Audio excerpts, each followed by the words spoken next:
4 years ago, my husband Mike and I were sitting in a hospital room when our child Abby was diagnosed with leukemia. I think anybody who's been in a life-threatening diagnosis, will remember those moments. We go in, she's gonna be able to have her chemos, but she's not gonna have Erwinaze today. How come? It's on shortage. Abby is clever, nothing gets past her. And she just said, what does this mean? Does this mean I die? She asked you that question. Yeah, it's hard enough that my 9-year-old had to contemplate her mortality when she was diagnosed with cancer, and also then wonder if she was gonna survive because not enough drug was made. What she did next makes her a true champion for change. She put together a consortium of friends and family, and they essentially created a phone bank, calling more than 220 children's hospitals around the country and asking all of them, did they have the medication that could save Abby? Finally, someone said yes. It was a relief and a release of all the stress. And then I felt tremendous guilt.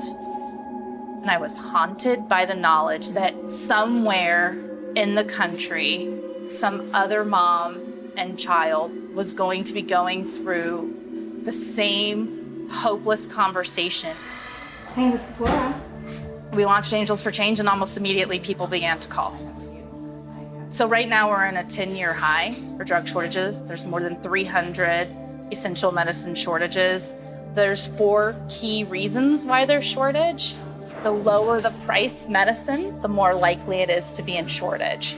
The more complicated the medicine, if there's a history of a QA event, if all of it is made by one supplier or one area of the world, it's more likely to be in shortage.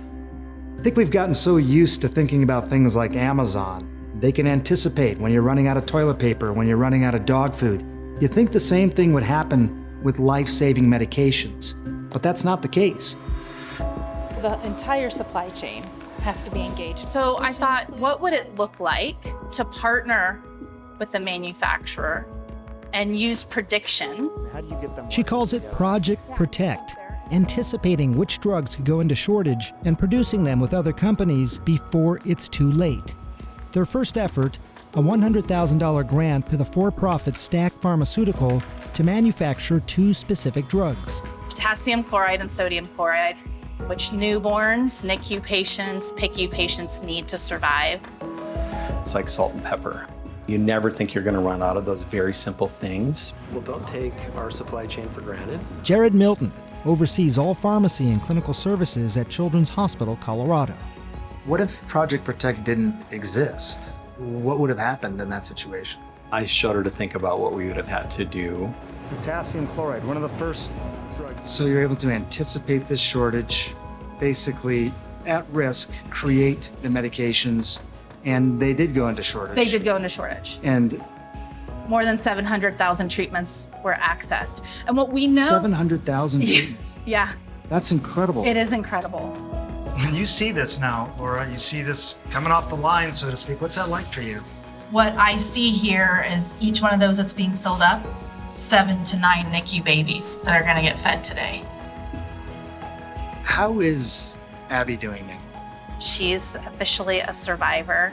She's doing great. She's a very normal, typical, bright, clever, fierce 13-year-old.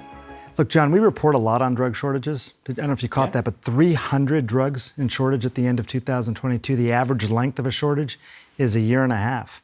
I mean, it's hard to believe we spend $4 trillion on healthcare in this country, and that's what we often have to deal with. And it's a challenging problem to fix, but you get a determined mom like that, and she makes a difference in the system. That's what we need. It's amazing, it's wonderful that her daughter is doing okay, and now she wants to spread that and keep it going for others and making such a difference. Sanjay, thank you. Great to see you. You too.